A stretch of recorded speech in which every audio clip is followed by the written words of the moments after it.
Selamat datang di channel Literatus. Inilah momen-momen ketika JPU dipermalukan saksi ahli Rismond Hasiholan dan Dr. Jaya. Momen JPU dipermalukan saksi ahli Rismond Hasiholan. Pertama, terkait pekerjaan digital forensik. Apakah saudara juga mengerjakan pekerjaan-pekerjaan analisa digital forensik pada pekerjaan saudara? Iya. Secara resmi di universitas atau di fakultas saudara? Di universitas dan beban dari profesor di Jepang. Oh bukan, di dalam pekerjaan? Iya, itu pekerjaan. Oh pekerjaan juga, oke. Dari sini kita menjadi paham bahwa, JPU tampaknya sangat tidak mengerti soal pekerjaan di zaman sekarang. Rasa-rasanya, JPU hanya menganggap sesuatu itu disebut pekerjaan, kalau sifatnya tetap, sedangkan pekerjaan tidak tetap, tidak dianggapnya sebagai pekerjaan. Ini tentu sangat memalukan. JPU sudah jelas manusia berpikir kolonial. Kedua, terkait kompetensi ahli. Untuk menilai sebuah ahli, ada faktor orangnya, faktor pengetahuannya, faktor pengalamannya, kemudian baru kami masuk ke faktor keterangannya. Kan seperti itu undang-undang mengatur. Ya, saya bisa berkompetisi dengan ahli yang lulusan MBA, Pak. Oh bukan, bukan kami maksudnya berkompetisi. Bisa ditanding dengan yang lulusan MBA, Pak. Oh bukan, kami bukan mau menanding, tapi kami bertanya. JPU tampaknya tidak memiliki pertanyaan yang penting, yang berhubungan dengan keterangan yang diberikan saksi ahli. Tidak heran, saksi ahli langsung ngegas dengan mengatakan, keahlian yang dimilikinya bisa diadu mekanik dengan ahli lulusan luar negeri. Ketiga, saksi ahli menanyakan kompetensi ahli JPU. Kompetensi saya juga saya memiliki paten, jurnal, book chapter. Oh iya, iya. Ahli Anda punya ya? Mungkin kesal karena JPU yang meragukan keahliannya, saksi ahli kemudian menyerang balik JPU, dengan menanyakan kompetensi saksi ahli JPU. Memang pertanyaan saksi ahli Rismond terkesan kasar, tetapi JPU tidak bermutu seperti ini, layak untuk ditantang. Keempat, JPU tidak mampu membedakan bahan utama dan pembanding. Itu bahan yang menjadi saudara kajian juga? Sebagai pembanding. Iya, pembanding, iya, tapi menjadi bahan kajian. Iya, 3 utama, 1 pembanding. Iya, jadi bahan kajian kan? Bukan kajian, pembanding. Mungkin karena kapasitas otak JPU tidak cukup besar, mereka sampai tidak mampu membedakan bahan utama dengan bahan pembanding.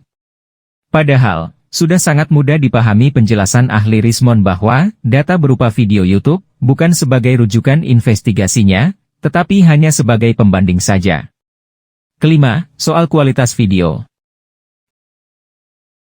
Saya mau tanya, kualitas video yang saudara analisa sebagai bahan kajian, apakah tidak pernah ada distorsi? Kenapa pertanyaan yang sama tidak ditanyakan? Apakah kualitas dalam flash disk sama dengan di sini? Bukan. Bentar Pak, ini kaitannya dengan distorsi. JPU meragukan kualitas video saksi ahli, ia percaya bahwa, video-video yang dimiliki saksi ahli, sudah terdistorsi alias tidak lagi asli. Tetapi, ahli langsung membandingkannya dengan video dari saksi JPU, yang sebenarnya juga terdistorsi, sama halnya dengan video-video miliknya. Keenam, JPU menanyakan izin dari YouTube. Oh ingin tahu, ya. Apakah itu standar juga? Apakah saudara dapat izin dari YouTube? Alah. Saya tidak mau jawab yang mulia. Artinya bukan... Pertanyaan seperti ini, sangatlah memalukan. JPU tampaknya tidak akrab dengan teknologi zaman sekarang. JPU, sangatlah konyol menanyakan izin ke YouTube. Sepertinya JPU tidak tahu bahwa, video-video yang ada di YouTube kepemilikannya ada pada pemilik kanal, bukan YouTube. Kalau bicara izin, maka berurusan dengan pemilik kanal, bukan pihak YouTube. Ketujuh, hakim sampai turun tangan menjelaskan status ahli kepada JPU. Sedangkan kehadiran ahli di dalam persidangan ini, oleh penuntut umum sudah tidak ada keberatan. Sehingga sudah tidak perlu bahas lagi tentang keahlian daripada ahli ini. Mungkin karena kesal dengan gelagat JPU yang tidak bermutu, hakim pun turun tangan menjelaskan bahwa, keahlian dari seorang ahli, tidak perlu dipertanyakan lagi, karena JPU sendiri sudah menyetujui kehadiran saksi ahli tersebut.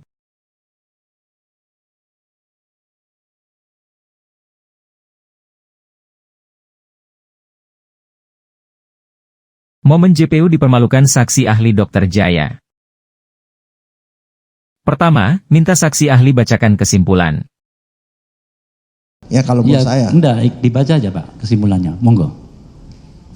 Ya maksudnya apa Pak dibaca Pak? Itu kita semua bisa baca Pak.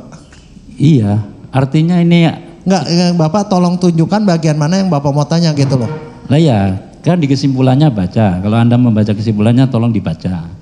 JPU yang seperti ini, rasa-rasanya perlu sekolah lagi, mungkin saja masih butuh penalaran alias logika. Lebih dari itu, ketika menyuruh saksi ahli membaca kesimpulan, maka sudah jelas JPU hanya ingin menghabiskan waktu saja. Padahal, tugas JPU adalah bertanya terkait keterangan yang diberikan ahli. Kedua, terkait dengan pendapat ahli. Lah kalau Anda berbeda, apakah Anda juga melakukan terhadap barang bukti yang sama sehingga Anda berbeda? Ayo jawab. Loh, Saya justru bingung Bapak nanyanya ya, apaan Pak. Nah, Anda juga jangan membuat bingung kami. Ya. Ketika bertanya soal ini, JPU semakin kelihatan isi otaknya yang butuh asupan.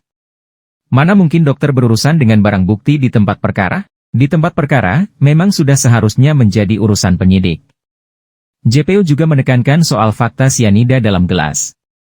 Pertanyaannya, dari mana sianida di dalam gelas itu?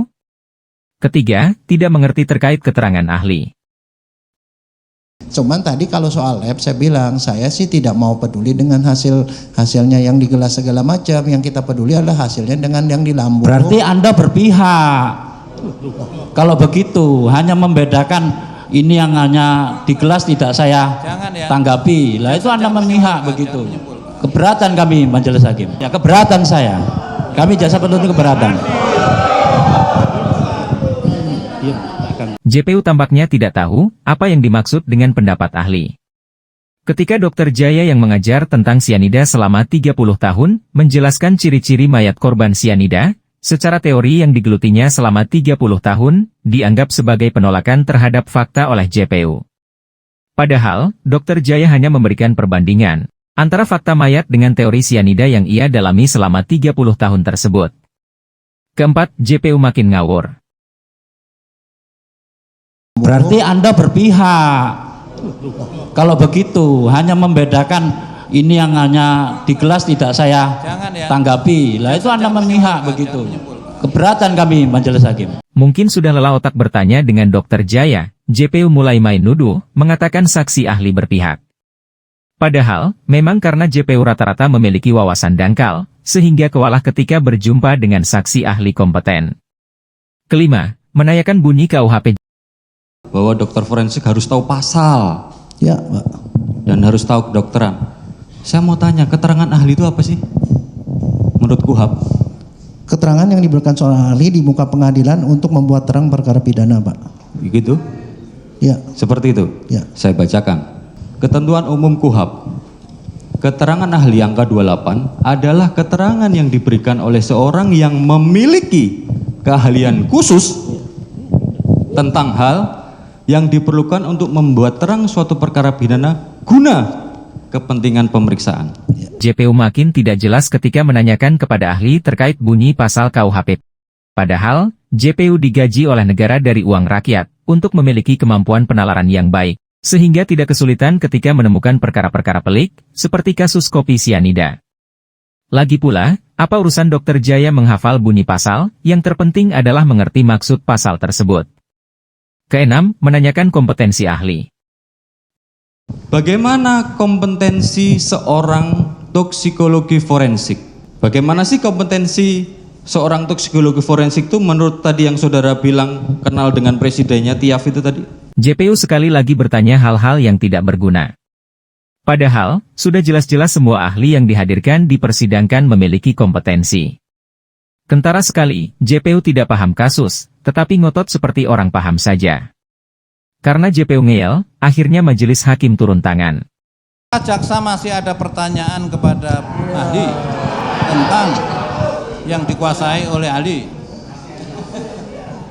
Karena tadi ahli, saya sebenarnya pengen nanya tentang toksikologi, Iya, karena sekarang ahli apakah tadi masih ada sudah menyampaikan bahwa tidak menguasai kimia analisis, saya serahkan ke rekan saya. Sama aja. Cukup, itu aja. Tentu saja, memalukan JPU sendiri. Ketujuh, sok kritis tapi konyol. 1 visum ya. Ya, Udah langsung 1 visum. Visumnya siapa? ya visum kan cuma Visum satu. Mirna. Ya, Ya, udah. Terus ya visumnya enggak, visumnya dulu. Ya ini visum. Anda itu tahu nggak siapa yang Anda analisa? Surat Anda permintaan. bawa datanya yang nggak? mulia, Anda bawa datanya saya nggak? minta supaya kita menghormati ahli. Oh, tidak seperti itu. Jangan main bentak-bentak begitu, nggak sopan Pak. itu. Bukan seperti itu, Pak. Sekarang jangan tunjuk tangan dulu yang di belakang ya.